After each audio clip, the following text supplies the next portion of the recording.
بسم اللہ الرحمن الرحیم۔ حجازی وائس چینل کے تمام سننے اور دیکھنے والوں کو خلوص بھرا سلام۔ شاہ راڈرک جب انڈلس کا بادشاہ بنا تو ایک دن وہ تلتاہا میں اپنے تخت پر بیٹھا تھا۔ دو معزز بوڑھے دربار میں داخل ہوئے۔ وہ قدیم طرز کی سفید قبوہے میں ملبوس تھے۔ لباس کی وجہ سے وہ مذہبی پیشوا معلوم ہوتے تھے۔ ان کی سفید لمبی داڑھیاں اور ان کی چال ڈھال بتاتی تھی کہ وہ اونچے درجے کے کاہن یا راہب ہیں۔ انہوں نے کمر سے کپڑے کے کمر بند باندھ رکھے تھے اور ان دونوں کے کمر بندوں سے چابیوں کا ایک ایک گچھا لٹک رہا تھا۔ راڈرک جیسا مغرور اور ستمگر بادشاہ ان کے احترام میں اٹھ کھڑا ہوا۔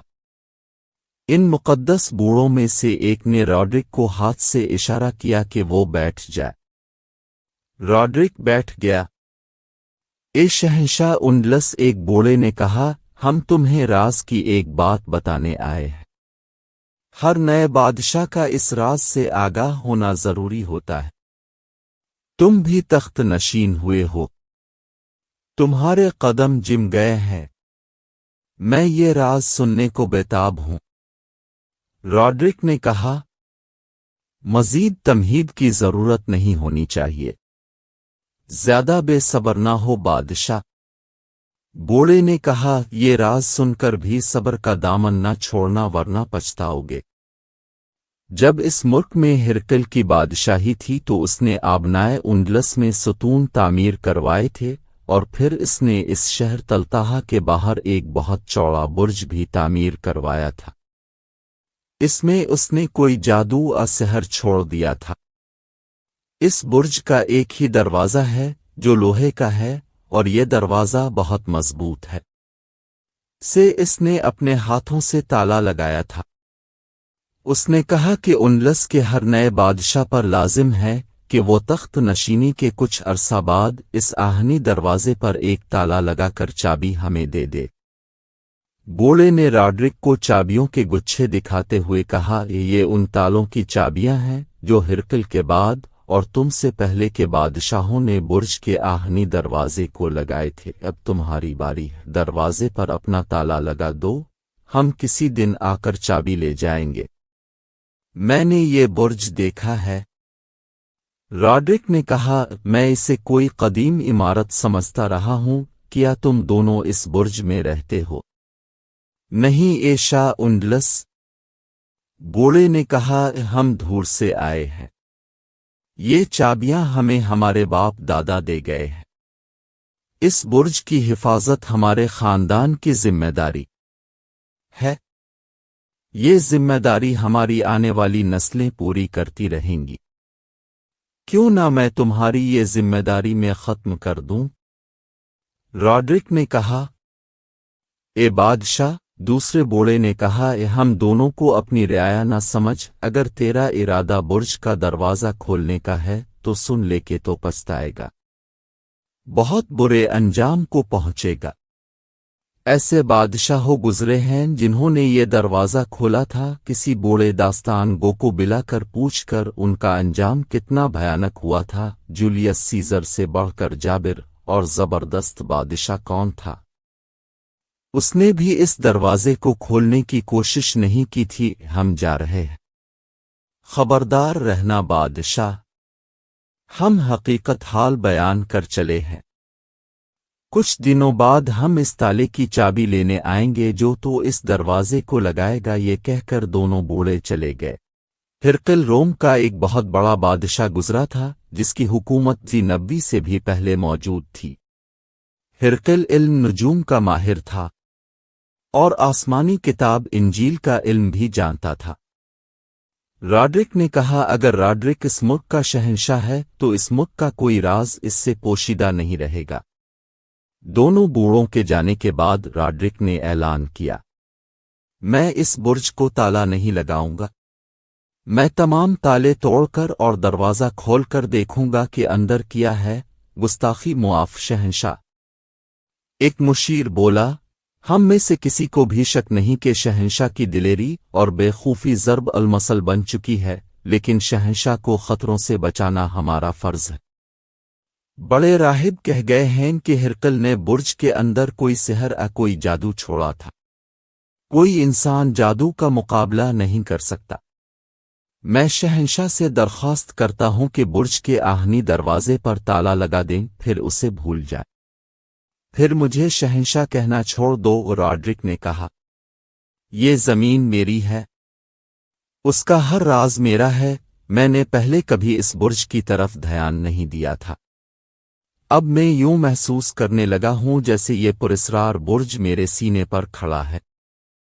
شہنشاہ راڈرک، بشپ نے اٹھ کر کہا، انڈلس، فرانس اور جرمنی کے پہاڑ بھی راڈرک کا نام سنتے ہیں تو کانپ جاتے ہیں، لیکن کچھ پراسرار قوتیں ہوتی ہیں جن کے آگے انسان بے بس ہوتا ہے۔ اگر شہنشاہ مجھے اپنا مذہبی پیشوا مانتے ہیں تو مجھے اس حق سے محروم نہ کریں کہ میں شہنشاہ کو برج کے اندر جانے سے روکوں۔ ہرقل مجھ جیسا بادشاہ تھا، راڈرک نے کہا۔ اگر اس نے کوئی پراسرار طاقت برج میں بند کی تھی تو یہ اس کے قبضے میں تھی۔ میں اسے اپنے قبضے میں لے سکتا ہوں۔ اس نے درباریوں پر مسکراتے ہوئے نگاہیں دوڑائیں اور طنزیہ لہجے میں بولا، بزدلو، اس برج میں رومیوں نے خزانہ بند کیا تھا۔ وہاں بیش قیمت ہیرے اور جواہرات ہوں گے۔ وہاں خطرہ صرف یہ ہوگا کہ بڑے زہریلے سانپ ہوں گے یا کوبرا سانپوں کا جوڑا ہوگا۔ تم میں کتنے بہادر ہیں جو اس برج کا راز فاش کرنے میں میرا ساتھ دو گے؟ اس نے اپنے جرنیلوں کی طرف دیکھا جو دربار میں موجود تھے۔ وہ شہنشاہ کی نظروں میں بزدل نہیں بننا چاہتے تھے۔ وہ اٹھ کھڑے ہوئے۔ سب نے باری باری کہا، میں شہنشاہ کا ساتھ دوں گا۔ جن مورخوں نے یہ واقعہ لکھا ہے وہ لکھتے ہیں کہ راڈرک کو مشیروں، بڑے پادریوں اور افراد خانہ نے بھی روکا، لیکن اس نے کسی کی نہ سنی اور 3-4 دنوں بعد وہ جنگی لباس میں برج تک جا پہنچا۔ اس کے ساتھ وہ 3-4 جرنیل تھے جنہوں نے کئی جنگوں میں غیر معمولی بہادری اور جارحیت میں نام پیدا کیا تھا۔ اس کے ساتھ اپنے محافظ دستے کے منتخب گیوڑ سوار تھے اور تالے توڑنے کے لیے لوہار بھی ساتھ تھے۔ برج ایک چوڑی چٹان پر کھڑا تھا۔ اس کے ارد گرد عمودی چٹانیں تھیں جن کی بلندی برج سے زیادہ تھی۔ یوں معلوم ہوتا تھا جیسے ان عمودی چٹانوں نے برج کو تھام رکھا ہو۔ برج سنگے مرمر کا بنایا گیا تھا۔ خوبصورتی کے لیے کہیں کہیں دھات کے ٹکڑے جڑے گئے تھے جو روشنی میں چمکتے تھے۔ اندر جانے کا راستہ دراصل سرنگ تھی جو چٹان میں سے کاٹی گئی تھی۔ یہ اتنی چوڑی اور اونچی تھی کہ گھوڑے پر سوار ہو کر اس میں سے گزرا جا سکتا تھا۔ اس کے آگے لوہے کا بڑا ہی مضبوط دروازہ تھا جسے بہت سے تالے لگے ہوئے تھے۔ تالے زنگ آلود تھے۔ یہ ہرقل سے ویٹزا تک کے لگائے ہوئے تالے تھے۔ دونوں بوڑھے راہب جو راڈرک کے دربار میں گئے تھے وہاں کھڑے تھے، ایک دروازے کے ایک طرف دوسرا دوسری طرف۔ ہم تمہیں آخری بار خبردار کرتے ہیں، ایک بوڑھے نے کہا، ان سے چابیاں چھین لو۔ راڈرک نے حکم دیا، اور تمام تالے کھول دو۔ قوی ہیکل آدمیوں کے آگے بوڑھے مزاحمت نہ کر سکے۔ ان سے چابیاں چھین لی گئیں۔ تالے بے شمار تھے، زنگ آلود بھی تھے، اور یہ بھی پتہ نہیں چلتا تھا کہ کون سی چابی کس تالے کی ہے۔ سارا دن تالے کھولنے کی کوشش ہوتی رہی۔ سورج غروب ہونے سے کچھ دیر پہلے تمام تالے کھل گئے اور آہنی دروازہ بھی کھل گیا۔ راڈرک اندر چلا گیا۔ جرنیل اور چند ایک محافظ اس کے پیچھے گئے۔ آگے بڑا کشادہ حال تھا۔ اس کا ایک دروازہ اور بھی تھا جو کسی کمرے میں کھلتا تھا۔ اس دروازے کے باہر ایک بہت بڑا انسانی بت کھڑا تھا جو کانسی کا بنا ہوا تھا۔ اس کے ایک ہاتھ میں گرز تھا۔ عجوبہ یہ تھا کہ بت اس گرز کو اوپر نیچے گھومتا اور زمین پر مار رہا تھا۔ بت کی چھاتی پر اندلسی زبان میں لکھا تھا، میں اپنا فرض ادا کر رہا ہوں، میں غلط نیت سے نہیں آیا۔